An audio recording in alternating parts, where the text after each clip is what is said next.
Your Side Tonight continues now. Good evening. Thanks for staying with us here at 7:30. It's a place most of us will likely never see, the inside of a prison.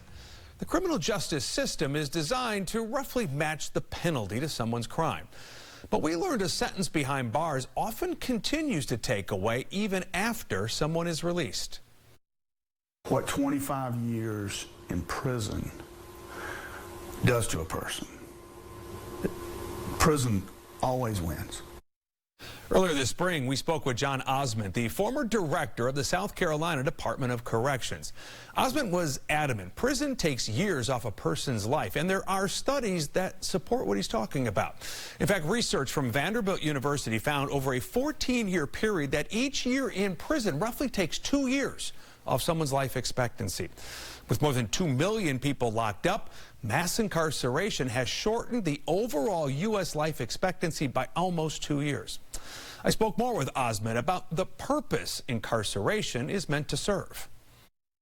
Because what's the goal of prison? It's supposed to transform, and for those who are willing to be transformed, it's supposed to give them a chance to change.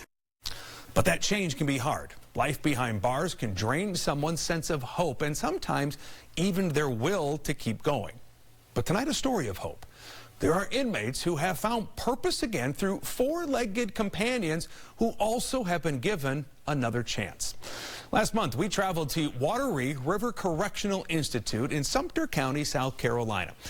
It is home to retired thoroughbred horses, animals whose racing careers have come to an end and whose own lives have since been saved.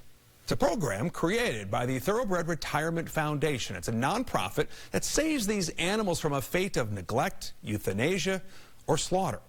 Their caretakers are now prison inmates. And tonight, our Steve Crump brings us the bond between man and animal and how both have given life-saving hope and purpose to the other.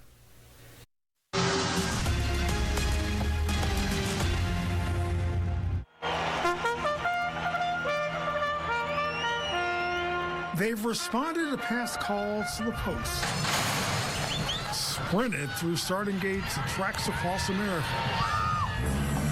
And some of the fortunate four-legged survivors of this high-stakes game are now cared for by the South Carolina Department of Corrections. With names like Whiskey, Herc, and Crypto Disco, their dedicated caregivers are no longer grooms, trainers, and jockeys, but rather men in flashy orange outfits taking on a fresh skill set. Inmates who are fostering a newly discovered passion for pampering retired thoroughbreds who once carried out a starring role in what's been called the sport of kings. Like a dog, they're pets. You get attached to all of them. We were not allowed to show their faces or talk to these men about prior offenses, but Samuel, who works for the mayor by the name of Cassidy, embraces the Thoroughbred Racing Foundation's Second Chance program as a therapeutic game changer.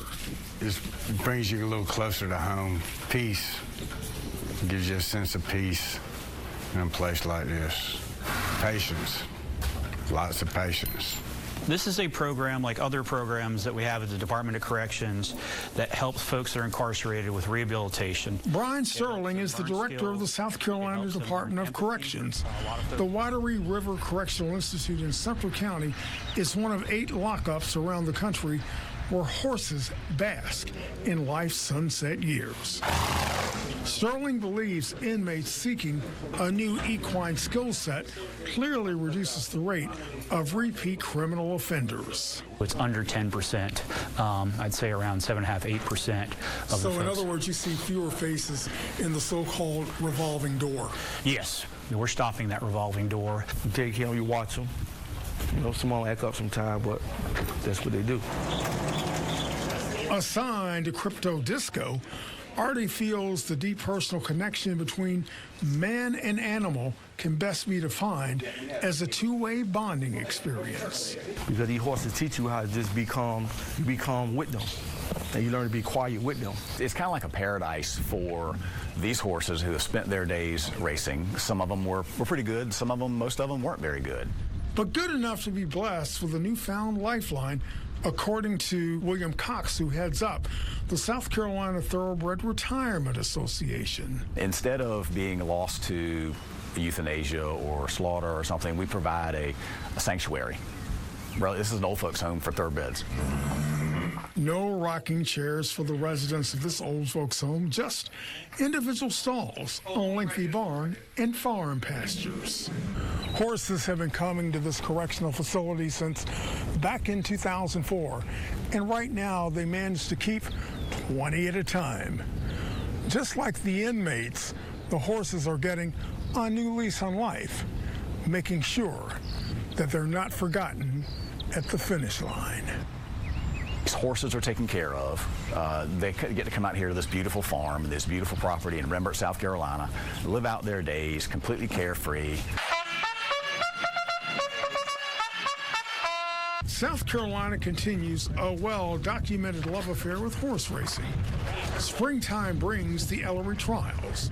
Camden provides a constant home to highly publicized steeplechase events, and Aiken is best known as a thriving thoroughbred community with its dogwood stables that's even sent entries to the Kentucky Derby at Louisville's historic Churchill Downs. Groom them, you take care of them, you watch them. Watching them and turning over the reins to a waiting family willing to adopt can be painful. Artie's heartstrings have been tugged. And when you get attached to them, it's very hard. It's very hard, especially when you deal with them every day.